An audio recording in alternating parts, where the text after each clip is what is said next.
أهلا وسهلا. وكنقولوا الصيف كنقولوا الكيكات الباردين. أجي نحضروا كيكة بجوج بيضات بجوج طبقات، سهلة التحضير، رائعة في المذاق، والمكونات متوفرين في كل بيت. ما نطولش عليكم الفيديو، ندوزو مباشرة لطريقة التحضير. كناخد واحد البول كنضيف فيه جوج بيضات يكونوا على درجة حرارة المطبخ، شاسي ديال الفاني، نصف كأس ديال سكر سنيدة. كنخلط المكونات مع بعضياتهم بالخلاط اليدوي حتى كيتجانسوا ليا.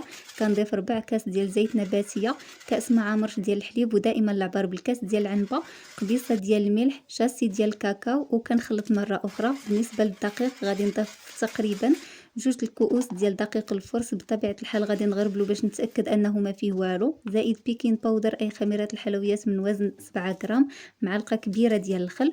وكنخلط حتى كنحصل على القوام ديال الكيك خفيف. كنخليه جانبا. كنجيب اللاطه اللي كنفرش عليها بابي كويسون اللي مدهونه بالزبده هي والسيركل، وكنصب الخليط ديالي. بالنسبه للفران ضروري انكم تسخنوه وديروه على نار اللي هي مهيله، تقريبا واحد نصف ساعه كيوجد لكم الكيك.